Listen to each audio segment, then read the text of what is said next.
श्री शिवाय नमस्तुभ्यं भक्तों। जय श्री कृष्णा। मैं प्रियंका स्वागत करती हूँ आप सभी का अपने YouTube चैनल प्रियंका शास्त्र ज्ञान में। आज के वीडियो में आप सुनेंगे वट सावित्री व्रत किस दिन रखा जाएगा, पूजा विधि, वट सावित्री व्रत क्यों रखा जाता, इस व्रत को करने के लाभ। भक्तों, प्रत्येक वर्ष ज्येष्ठ महीने में आने वाला यह व्रत शादीशुदा महिलाओं के लिए बहुत ही खास माना जाता है। यह व्रत पति की लंबी उम्र और सुखी दाम्पत्य जीवन के लिए रखा जाता है। प्रत्येक वर्ष ज्येष्ठ माह के कृष्ण पक्ष की अमावस्या तिथि को यह व्रत किया जाता है। धार्मिक मान्यता के अनुसार इसी दिन देवी सावित्री ने अपने पति सत्यवान के प्राण यमराज से वापस ले लिए थे। इसी वजह से यह व्रत अखंड सौभाग्य का प्रतीक माना जाता है। महिलाएं इस दिन व्रत रखकर बरगद के पेड़ की पूजा करती हैं, बरगद के पेड़ की परिक्रमा करती हैं। साथ ही भक्तों अपने पति की लंबी उम्र और खुशहाल जीवन की कामना करती हैं। यह व्रत बहुत ही महत्वपूर्ण माना जाता है। इस वर्ष वट सावित्री व्रत 16 मई शनिवार को रखा जाएगा। पंचांग के अनुसार अमावस्या तिथि की शुरुआत 16 मई को सुबह 5:11 पर होगी। इसका समापन भक्तों 17 मई को रात 1:30 पर होगा। उदया तिथि के अनुसार यह व्रत 16 मई को ही रखा जाएगा। इस दिन महिलाएं व्रत रखकर वट यानी बरगद के पेड़ की पूजा करती हैं। बरगद के पेड़ में सभी देवताओं का वास होता है। देवी सावित्री और सत्यवान का स्मरण किया जाता है, ऐसी मान्यता है। इस व्रत को करने से दाम्पत्य जीवन सुखी और समृद्ध बनता है। भक्तों, इस बार वट सावित्री व्रत पर कई शुभ संयोगों का भी निर्माण हो रहा है। इस दिन भक्तों 16 मई को सुबह से लेकर करीब 10:26 तक सौभाग्य योग रहेगा। इसके बाद शोभन योग शुरू हो जाएगा।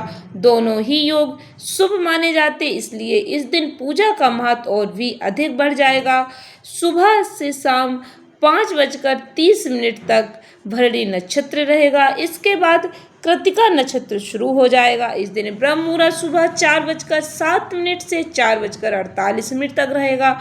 सूर्योदय सुबह 5:30 पर रहेगा।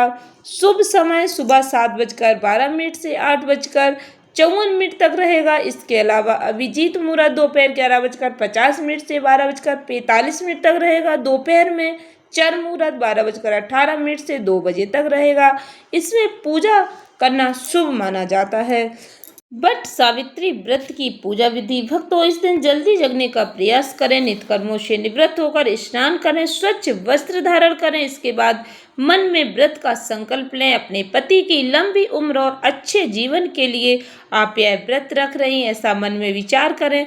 एक बात का ध्यान रखें, अमावस्या के दिन बाल नहीं धोने चाहिए। आप बाल एक दिन पहले ही धो लें। पूजा की थाली सजाएं। भक्तों, पूजा अपने अपने यहाँ कुछ थोड़ा बहुत परिवर्तन भी होता है, अलग अलग तरह से की जाती है, तो आप पूजा अपने घर के हिसाब से ही करना।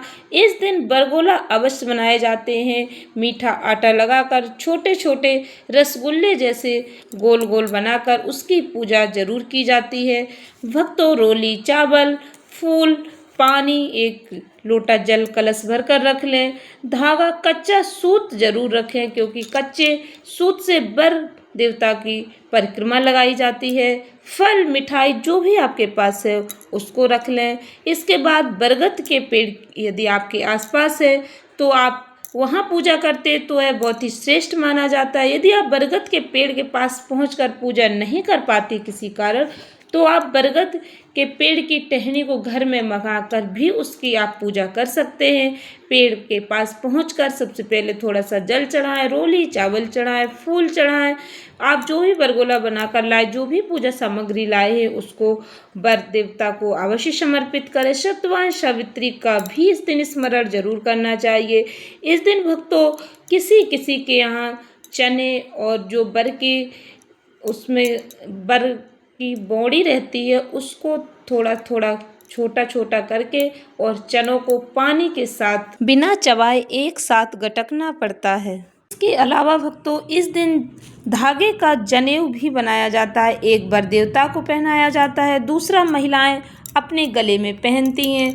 भक्तों, यदि आपको कच्चे सूत का धागा नहीं मिल पाता तो आप पीले रंग की रील लेकर भी उससे भी परिक्रमा कर सकते हैं और जनेऊ बनाकर पहन सकते हैं। यदि कच्चे सूत का धागा है तो उसे हल्दी में पीला करने के बाद एक जनेऊ आप वर देवता को पहना दें, बट के वृक्ष को पहना दें और एक जनेऊ अपने गले में पहन लें। ऐसा करना शुभ माना जाता है।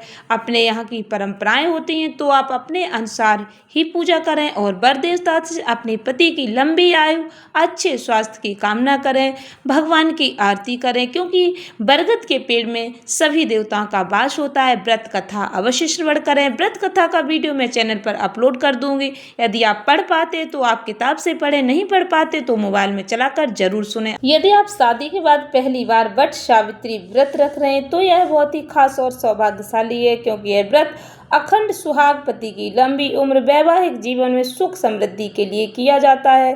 पहला, यदि आप वट सावित्री व्रत 16 मई को रख रही हैं तो खास नियम और विधियों का पालन कर लें तो अति उत्तम रहेगा। कहा जाता है कि पहली बार यदि आप वट सावित्री व्रत रख रही हैं तो सुहाग की सामग्री जैसे चूड़ी, सिंदूर, बिंदी, साड़ी मायके से आनी भी शुभ मानी जाती है। यदि किसी कारणवश नहीं आ पाती है तो आप इस दिन शादी का जोड़ा अवश्य पहने, क्योंकि कहा जाता है शादी का जोड़ा पहनना शुभ माना जाता है। इस दिन भक्तों पूजा के समय लाल या पीले रंग के कपड़े पहनना ही शुभ माना जाता है। कोशिश करें पहला वट सावित्री व्रत रख रही हैं आप तो वट वृक्ष के नीचे ही पूजा करें। अब किसी कारण बस आप नहीं जा पाते हैं तो घर पर पूजा करें। यदि संभव हो तो कोशिश करें कि पहला व्रत आप वट वृक्ष के नीचे ही करें।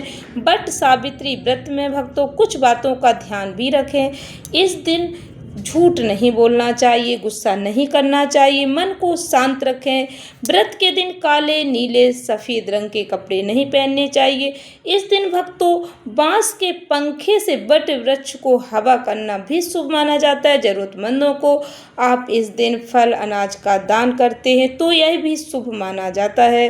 भक्तों, यह वट सावित्री व्रत बहुत ही शुभ फलदायी माना जाता है। महिलाएं पीरियड के समय भी वट सावित्री व्रत कर सकती हैं। बस आपको ध्यान रखना है कि पूजा सामग्री को स्पर्श ना करें, वट वृक्ष को स्पर्श ना करें, दूर से हाथ जोड़कर व्रत का संकल्प लें, मानसिक पूजा करें, कथा जरूर सुनें। इस दिन आप अपनी पूजा सामग्री किसी अन्य महिला या पति के माध्यम से भगवान वट वृक्ष पे चढ़वा सकते हैं और अपनी पूजा करवा सकते हैं। भक्तों, इस दिन एक बात का भी ध्यान रखना है कि आपको जो आप सूत लपेटते हैं वह नहीं लपेटना है। आप अपनी जो भी पूजा सामग्री किसी अन्य से करवा सकते हैं पूजा की सामग्री, लेकिन वट वृक्ष को या किसी भी पूजा सामग्री को आप स्पर्श ना करें, तब भी आपका व्रत पूर्ण माना जाएगा। व्रत कथा अवश्य श्रवण करें, मन ही मन सत्यवान सावित्री वट वृक्ष का ध्यान करें। ऐसे आप वट वृक्ष की पूजा कर सकते हैं, आपका व्रत भी पूर्ण हो जाएगा और व्रत का संकल्प भी नहीं टूटेगा, क्योंकि व्रत का संकल्प नहीं टूटना चाहिए। आशा करती हूँ वीडियो अच्छी लगी होगी। इस ज्ञानवर्धक वीडियो को अधिक से अधिक भक्तों को शेयर करके भगवान जी का आशीर्वाद जरूर प्राप्त करें। चैनल को सब्सक्राइब करें। धन्यवाद भक्तों। श्री शिवाय नमस्तुभ्यं।